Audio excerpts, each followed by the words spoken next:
बिस्मिल्लाहिर्रहमानिर्रहीम। अस्सलाम वालेकुम माय यूट्यूब फैमिली, क्या हाल चाल है आपका। उम्मीद करती हूँ आप सब खैरियत से होंगे। तो ये टाइम जो है वो बहुत ज़्यादा अर्ली मॉर्निंग नहीं है। अज़ान स्कूल से आ चुका था और सफाइयाँ वगैरह हो रही थी क्योंकि अज़ान जल्दी आ जाता है 12 बजे और आते साथ उसकी शरारतें स्टार्ट हो जाती हैं। तो यहाँ पर घर के काम शाम हो रहे थे। जो मेरी डेली रूटीन वाली मेड है वो भी इस टाइम आई थी। तो वैसे तो वो बहुत सुबह सुबह आ जाती हैं, लेकिन उस टाइम मैं उठी भी नहीं होती, सो जाती हूँ अज़ान को स्कूल भेजकर। तो बस अभी काम शाम करा रही थी। अज़ान साथ आते ही वो खेलना शुरू हो गया और बस हर जगह जितने भी समेटे हुए टॉयज़ थे वो इधर उधर बिखरे हुए थे। ये देखिए आप, उसका पूरा टॉय स्टेशन लगा हुआ है।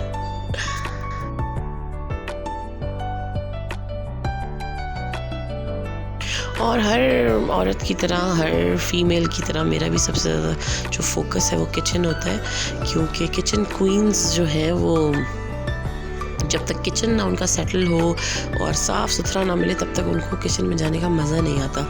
तो बस इसी तरह मैं भी किचन साफ़ करवा रही थी, ज़रा डीप क्लीनिंग। और जी यहाँ पर आज मैंने बड़े मज़ेदार सी चीज़ मंगाई थी और वो है सरसों का साग।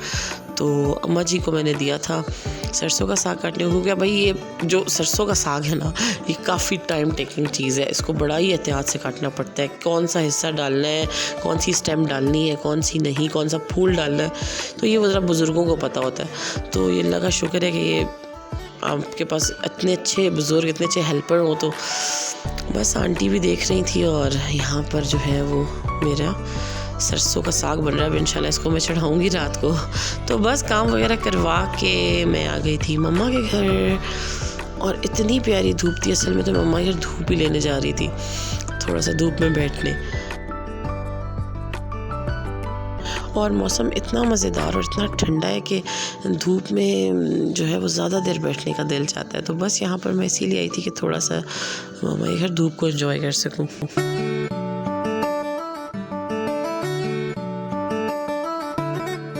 और जब हम लोग टेरेस में आए तो धूप तो थोड़ी सी रह गई थी, वो दूसरे वाले टेरेस पे जा चुकी थी, लेकिन फिर भी काफ़ी गरम गरम हो रहा था। बड़ा मज़े का कूजी कूजी सा माहौल था। तो मैंने बच्चों को भी इधर ही बिठाया और हम लोग धूप एंजॉय कर लेंगे। अच्छा, छोटे बड़ों सब के लिए जो है ना वो धूप इस मौसम में बहुत ज़रूरी है। विटामिन डी है क्योंकि, और सुबह सुबह की धूप लें तो ज़्यादा अच्छा है। लेकिन चलिए शाम के टाइम भी कोई बात नहीं है, अगर आपको शाम के टाइम भी मौका मिलता है तो थोड़ी देर धूप में ज़रूर बैठें। और जी ये फ्रंट एरिया है और यहाँ पर तो जिमल बिल्कुल कंट्रोल में नहीं आती। स्टेयर्स है और वो 2-2 मिनट बाद स्टेयर्स पे जाएगी, तो बस उसको पकड़ पकड़ के लाना पड़ता है। लेकिन जो उसका भाई है ना, प्यारा भाई, वो माशाल्लाह इतना बड़ा हो गया कि ज़रा सा भी कहीं जिमल कोई गलत काम कर रही हो, किसी स्विच में घुस रही हो, कहीं स्टेयर्स पे चढ़ी हो, तो फ़ौरन आके जो है मुझे बता देता है। तो बड़ा ये सहारा हो गया मुझे। बच्चे इस टेरेस में बहुत इंजॉय करते हैं।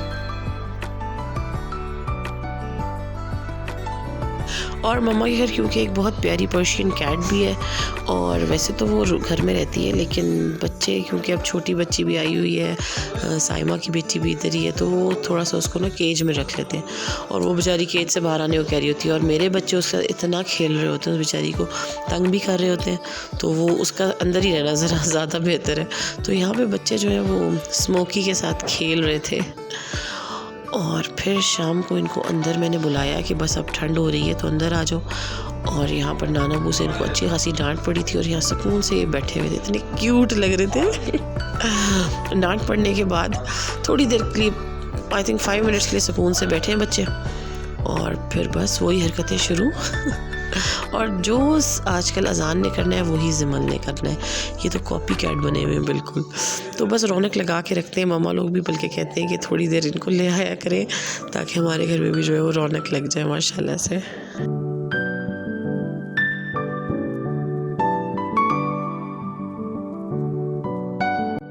और ये है जी नेक्स्ट डे मॉर्निंग, और दिन का आगाज़ सफाइयों से ही होता है।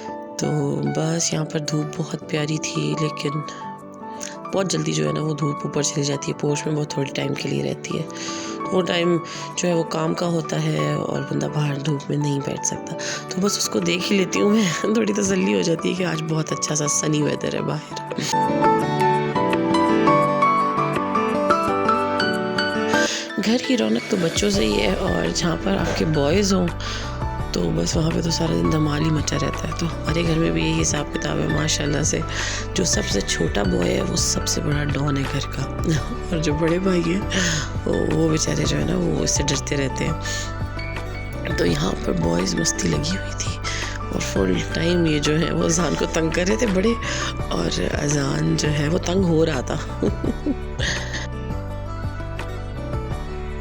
और खूब मस्ती करने के बाद थक हार के अजान साहब यहाँ बैठ चुके हैं मेरे पास। उन्हें बहुत सख्त भूख लग रही थी, तो बस यहाँ पर अजान के लिए मैं हमेशा कुछ ना कुछ रखती हूँ फ्रिज में, ऐसा मैरिनेटेड या फ्रीज़ करके कि जो फ़ौरन हो सके, पक सके। तो यहाँ पे मैंने विंग्स रखे हुए थे मैरिनेट करके, और इसकी मैरिनेशन वही बफलो विंग्स वाली है, लेकिन इसके ऊपर मैं सॉस की कोटिंग नहीं करूँगी। ओनली मैंने ड्राई जो स्पाइसेस है ना उसकी कोटिंग की थी, और ड्राई स्पाइसेस में मैंने मैदे के अंदर जो है वो 2-3 चीज़ें स्पाइसेस मिला लिए थे अच्छे से, और फिर इनको उसी तरीके से जैसे मैंने बफलो विंग्स की कोटिंग की थी मैदे में और फिर ठंडे पानी में कोट करके की थी। तो ये देखें कितने अच्छे इसके ऊपर क्रम्स आए हुए हैं, बिल्कुल बाहर के चिकन की तरह इसके ऊपर क्रम्स आते हैं, और इतने ही क्रिस्पी क्रंची और जूसी बनता है ये चिकन।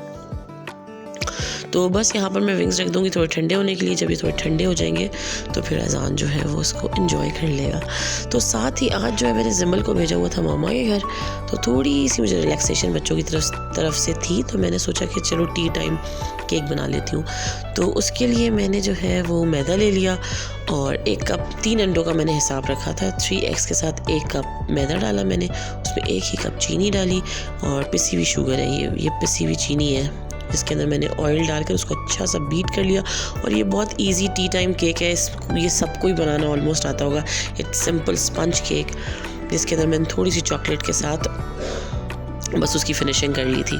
तो बस चीनी और ऑयल को मैं अच्छा सा बीट करने के बाद इसमें डाल लूँगी वनीला एसेंस, और मैंने थोड़ा सा इसके अंदर लेमन डाला था। साथ मैंने ड्राई मैदा और बेकिंग पाउडर अलग से ड्राई किया, मिक्स करके रखा हुआ है, और बस अंडे मिक्स करके बीट करके मैं इसके अंदर मिक्स कर लूँगी मैदा।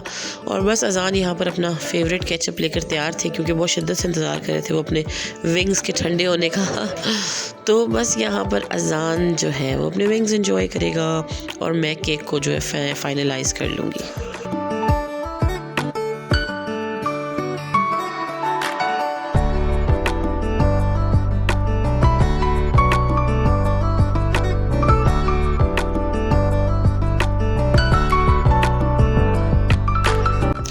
अजान को जो है ना कुकिंग में काफ़ी इंटरेस्ट है, तो जब मैं मिक्स कर रही थी ना उससे रहा नहीं गया, और वो भाग कर आ गया कि मामा मैं आपकी हेल्प कराऊंगा। तो फिर मैं भी नहीं रोकती कि ये छोटी मोटी सी तो एक्टिविटीज़ होती हैं बच्चों की घर के अंदर, तो जो उसका दिल चाहता है मैं उसे करने देती हूँ। और माशाल्लाह अब तो बिग हो गया, जब बहुत छोटा था तब भी यही करता था मेरे साथ, जो हेल्प करवा रहा होता था। तो बस यहाँ पे ये मिक्स कर लेगा, और मैंने एक पायरेक्स का जो है वो बाउल ले लिया है, और मेरा छोटा ओवन जो है वो जिंदाबाद, उसको मैंने प्री हीट करने के लिए रख दिया था। साथ मैंने इसमें ग्रीस कर लिया था बाउल को, और साथ मैदा थोड़ा सा छिड़क दिया था, क्योंकि बैटर मेरा ज़्यादा बना था और इसमें जो है वो ये छोटा है। छोटा तो नहीं है, लेकिन मैंने थोड़ा ही डाला था इसमें बैटर, ताकि बाहर ना आ जाए। तो बस ये देखें थोड़ी सी चॉकलेट डालकर उसको मिक्स कर दिया। अच्छा, चॉकलेट मैंने जो है ना वो वाली यूज़ नहीं की थी, पाउडर वाली, तो मैंने कर ली थी न्यूटेला यूज़। और ये छोटे से एक पॉट में भी मैंने अलग से बना लिया था। तो बस यहाँ पे मेरा केक बेक हो रहा है, लेकिन एक मुझसे गलती ये हुई कि इस केक की फ़ाइनल लुक मैं आपको नहीं दिखा पाऊँगी। सो कोई बात नहीं, फिर कभी सही। और यहाँ पे रात के खाने में था मज़ेदार सा साग रेडी हो चुका, जो कि 1 दिन पहले कटा था और फिर रात भर पका और फिर सुबह रेडी हो गया। तो हमने साग और मकई की रोटी एंजॉय की। फिर जब मैं फारिग होकर रूम में आई तो ये हाल था कुछ रूम का। ये आप देखें, आजकल तो बस ये वाले हालात होते हैं कि एक जगह समेट के जाओ तो दूसरी जगह फैली होती है, क्योंकि जिमल जो है ना वो एक छोटा सा मॉन्स्टर है। और जी ये लेट नाइट है और बच्चे सो गए थे, तो हस्बैंड ने फरमाइश की कि उन्होंने पुलाव खाना है, तो कुकिंग के लिए तो मैं ऑलवेज़ रेडी होती हूँ। तो बस यहाँ पर मैंने पुलाव रेडी कर लिया और मैं रूम भी अपना खाना ले गई थी। तो बस हम लोग खाना एंजॉय करेंगे इसी के साथ। जी मेरी वीडियो का एंड होता है। इंशाल्लाह नेक्स्ट वीडियो में मुलाकात होगी। जब तक के लिए अल्लाह हाफ़िज़, अपना बहुत ढेर सारा ख्याल रखिएगा। Bye bye.